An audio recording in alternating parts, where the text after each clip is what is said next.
নমস্কার, blog by পূর্ণিমা আরেকটি ব্লগে আপনাদেরকে স্বাগত। ৮০তম স্বাধীনতা দিবসের সকলকে অনেক শুভেচ্ছা। ভারত মাতা কি জয়, বন্দে মাতারাম। সকাল সকাল ছাদে আমি চলে এসেছি পতাকা উত্তোলন করতে। সকাল থেকে আজ ওয়েদারটা এত খারাপ, আজকে দিনটা একটু বৃষ্টি কম থাকলে খুবই ভালো লাগতো। যদিও খুবই ভালো লাগছে আজকে সকাল সকাল। তো ঘুম থেকে উঠে ফ্রেশ হয়ে গেছি, এসে ছাদে চলে এসেছি। আজ দেখুন মেঘ করে এসছে, এত মেঘ করে এসছে, খুব মেঘ হয়েছে আকাশে, বৃষ্টিও এসছে, ঝিরিঝিরি বৃষ্টিও পড়তে শুরু করেছে। তো পতাকা উত্তোলন করে নিলাম, বন্দে মাতারাম। সুন্দর দিন আজ, কিন্তু দেখুন একদম আকাশে মেঘ করে এসছে, একদম বৃষ্টিও ঝিরিঝিরি অলরেডি পড়তেও শুরু করেছে, প্রচণ্ড মেঘ করেছে, প্রচণ্ড মেঘ করেছে। দেখুন আজ চতুর্দিকে এত সুন্দর অনুষ্ঠান চলছে, আজকে দিনে বৃষ্টি, খুব মনটা খারাপ লাগছে। আজকে দিনটা একটু ভালো পরিষ্কার আকাশ থাকলে বেশ ভালো লাগতো।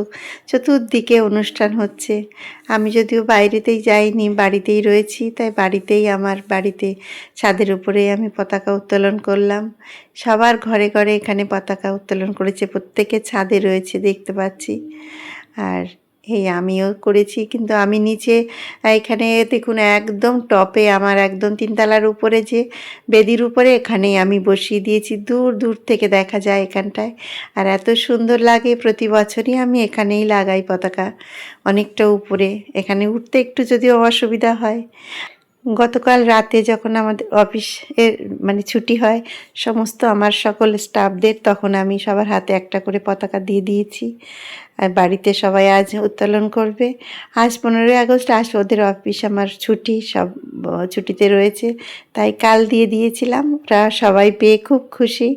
এই যে সবাই, আরও কয়েকজন আসেনি, তারা ছুটিতে রয়েছে, তাদের জন্য রেখে দিয়েছি। আচ্ছা মাম আয়, ঠিক আছে, আসো তোমরা সবাই।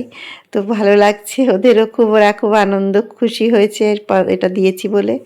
তো সমস্ত আমি পতাকা উত্তোলন করার পরে এই যে আমার নিচে বাগানে চলে এসেছি, এখান থেকে যে কচুর পাতা তুলে নিয়েছি, এই কচুর পাতা দিয়ে আজ একটা ভর্তা করব।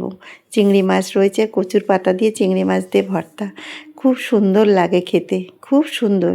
সেটা পরে আপনাদের কখনো একবার করে দেখাবো কীরকম হয় খেতে।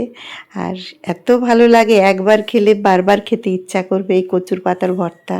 তো সেটা তুললাম। এইগুলো কচু হচ্ছে লতি দিয়ে আমি বসিয়েছিলাম, লতি কেটে। আর কচুর মুখী আছে, সেই কচুর মুখীগুলো এখানে রেখেছিলাম, তার থেকে এই কচু গাছগুলো হয়েছে। এই দেখুন প্রতিটা ডগার থেকে আমি পাতা কেটে নিয়েছি, আর একটাও পাতা নেই। তো এত ভালো লাগে খেতে, আমার ছেলে মেয়ে তো ভীষণ পছন্দ করে। তো আজকের মতন ব্লগটি এখানেই শেষ করছি। আমার ব্লগটি ভালো লেগে থাকলে একটি লাইক কমেন্ট করবেন, ভালো লাগলে শেয়ার করে দেবেন, সঙ্গে থাকবেন।